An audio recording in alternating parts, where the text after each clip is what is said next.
Hey guys, it's Derek here. Today we have a few packages to open up. Some from Amiami, something from somewhere else, and yes, it's technically my birthday haul. I think we're gonna save this one for last, and we're gonna open up this giant one first. Okay.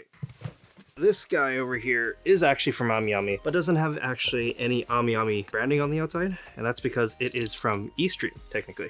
This is the long-awaited Demon Rem from Eastream. Now I know not everyone was able to get the Crystal Dress Rem, so this is kind of like their rerun, their part 2. I was lucky enough to get that, so we're eventually going to compare the two. You guys can see what the difference is. Amiami card, thank you for supporting us. It's a box within a box. Okay. And yes, the same do not open void sealed thing.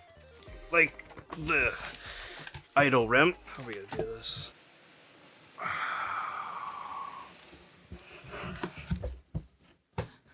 Oh no. Okay. Looks like this is number 500 or 5,649. That's one of the things I've always been curious about. I really wonder what some of the quantity and the production sizes are for some of the more rarer figures out there. Is it all just due to scarcity? Is it all due to hype? I would like to know. Some foam on the top. Demon Rem Crystal Dress version. This is nice and purple. More foam at the very bottom. So at least it's kind of better packaged. It still feels very similar to the other one, but this box is completely in this nice shade of lavender? It's some form of purple. This is definitely gonna get its own video, and we're gonna be comparing this to the original Crystal Rest Rem. From what I can see on the Amiami site, you can still pick her up, even though it's been like almost a month since this one's been released. So if you're itching to get a Crystal Dress version of some sort, this is probably the one to go for. This wasn't too much though, it was like 35,000 yen. And because of how big it is, it will be a single shipment for shipping. I ended up actually using a lot of my Amiami points to offset a lot of that shipping because this by itself was like $120. Now for the really big package over here. Oh no. Now this one here, I honestly forgot how much the shipping is. I think for this episode or this video, I'm just gonna kind of not think about the shipping. Yeah, I really don't want to think about DHL fees and everything right now. There's a lot, and I think that's just kind of the regular thing because shipping with freight or sea is just not possible. Where do we start? We will start with this guy over here. This is a Jotaru from JoJo Part 3. Stardust Crusaders. This is the main character. And if you know who he is, you know who he is. He's really cool. I really like what they did with the box here. They did a nice textured pattern on the side with all the check marks, and you have a whole bunch of Japanese on the very top. Just see how this goes. Oh yeah, this is Kyle's. Here's the base on the back. Oh, that's really cool. So you have JoJo himself. And I can clearly say that his hair is a part of his hat, or vice versa. You'll probably see that in the anime. I think they did a really good job of how he turned out. You get this piece right here. Now, I actually thought this was just an acrylic piece or just some flimsy plastic, but it's actually a molded effect part with a bunch of punches for Star Platinum. And it looks like we have a spare hat for some reason. Why do we have a spare hat? It's the same hat. So after examining the hats for quite some time, the only thing I found different was the grooves right where it attaches to the faceplate or head. The number 2 one is a lot more tight around there, and this one here, the default one, is nice and smooth. Other than that, they are identical with how they are constructed and how they look. So yeah, I guess if you want a more tight face, you use number 2. You also get your standard things like an extra smirky face and an angry face. Jotaru is always angry. Let's move on to the biggest thing inside of this box. Honestly, this is one of the biggest boxes I've ever seen. This one is something I bought for my brother for his birthday, strangely enough. And that is the Kotobukiya Art FXJ Cynthia and Garchomp. I didn't expect the box to be this darn big, but you are technically getting 2 figures in one. I guess it makes sense. So we got a nice viewing window in the front and another shape in the very top. 2 viewing windows, lots of Cynthia and Garchomp all throughout, and it looks like there's a diamond pattern all throughout. Kind of fitting that this is coming out with the remakes coming out, and honestly, for anyone who played those games originally, you know how hard Cynthia is to beat. Her team is just nasty. This recently released and came out for about 14,000 yen-ish. Pretty good bang for your buck if you're getting 2 figures in one, essentially. See how I'm gonna do this. Oh, wow, that's a lot of room. Okay. Why would you make it come out like this? Kotobukiya, if you're making a big figure, make it come out from like the front. I think that might be easier. Oh, the inside's pretty cool. You have a nice pattern with a Pokeball and a Garchomp silhouette in here. You get the Japanese name, of course, instead of Cynthia and Garchomp. It is Serena and Gariburus. Honestly, this is pretty good. They did use a ton of tape though, so you're gonna have to kind of go in and cut it. Yeah, they used a ton of tape. Like not the little bit of tape, like they used like full-on packing tape again on the sides, which I think is necessary because of how big this is. And that just kind of reinforces my earlier statement. 2 figures in one. It's well painted by a respectable company. I should have cut that. So Garchomp looks pretty good. Now I will say he feels kind of light and the base is kind of hollow at the bottom, but there is a screw because I guess he's really, really heavy and weighty. This does not look like it can come apart. So that's different for my experience with scale figures. Looks pretty solid. Paint's really vibrant. There's not very much like pre-shading or anything, but he looks pretty good. The reason why I got this for my brother is because Garchomp is his favorite character, or favorite Pokemon. I think he also told me that if he had a chance to get a Nendoroid or like a Grail Nendoroid for him, it'd be the Cynthia and Garchomp Nendoroid there as well. Which is a little bit hard to get, and for that price, you can essentially just get this. There we go. Yeah, I'm very impressed with how well it's packaged though, I'll give it that. The hair does look like it's molded in multiple parts, and one of the portions is a little bit more movable. Overall, it does look like there's some pretty good detail on there. It looks like it's very faithful to what you see in the games, and it's very cartoony or very anime-y. One thing that I am pretty curious about is how they're attached to the base. They both have this screw that goes directly into the figure, so that's a little new to me. Maybe that's just a normal Kotobukiya thing, and if it is, please let me know.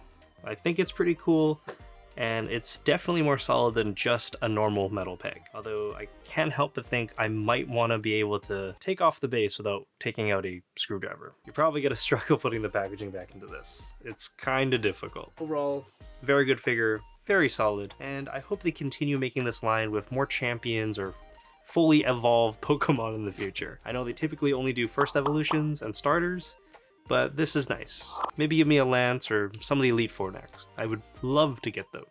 But the last thing in this box, my very first pre-owned figure of Amiami.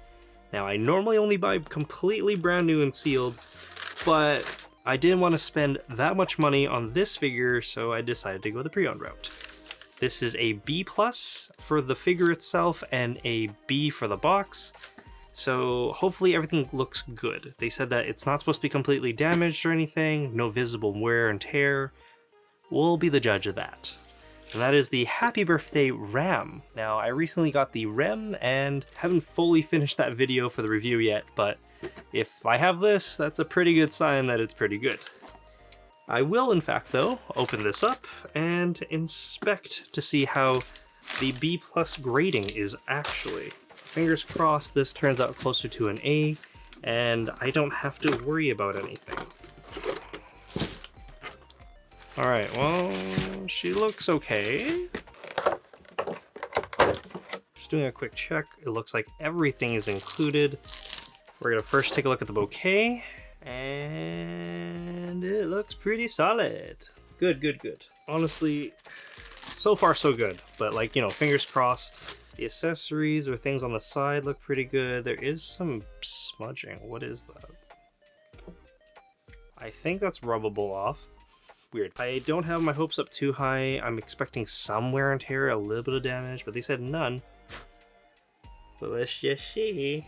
There's a little bit of a scuff mark right where her chest is, but that looks to be about the only thing that's really wrong with this. Very solid figure, so much so that I definitely wanted to complete the set. Also, the way that they're both jetting off to the side kind of forces your hand. You can get it in a giant double pack, so Kodokawa and the CD Cole line, you definitely know what you're doing, because you kind of forced me to buy this one. There we go. Honestly, pretty good value for what it is, but this did come out an incredibly long time ago, back in the end of 2020. Now for the final package here that I have, this one is from a friend and also a fellow YouTuber.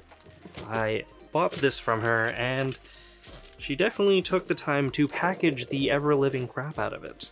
There's a lot of packing tape and it looks like I think she knows how bad the weather is up in Canada, so this looks a bit weatherproof. This is from Joanne of Arc. Thank you, Joanne. And what we have inside is something that I couldn't get in Canada. This is a Nendoroid from the Pokemon Center, USA. I looked if the Canadian one had this at any point, and you know how it is. Canada doesn't get anything that nice. This is the... Oh man, this is really packaged. It looks like something may have happened in transport because there's a whole bunch of black ink everywhere. I gotta figure out how I'm gonna do this without getting me completely dirty. I'm ready. If you guys can't see it, I'm sorry. I gotta focus. Gotta focus up here. The ink, I think, from the shipping label kind of went everywhere, so my hands are kind of mucky. The inside's good, the inside's good. Ooh, One Punch Man. Yo, this is a nice surprise. Ta-da! And there's a bit of, I think this is what, washi tape? We have nigiri sushi and some ebi sushi. Yo, it comes sealed. There's like packing, like sealing on there. It's also a lot bigger than your normal Nendoroid box too. Like almost 3 times as big. The red Nendoroid himself came out in about 2014. He had all of his starters. But now this is the champion version, so everyone is fully evolved and everyone has effect parts. Damn, there's a lot. So you still get a whole bunch of accessories with red. Different faceplate, his backpack. I believe he gets an Ultra Ball in this one and not a Pokeball. The original release of him with the starters, that came with a regular Pokeball.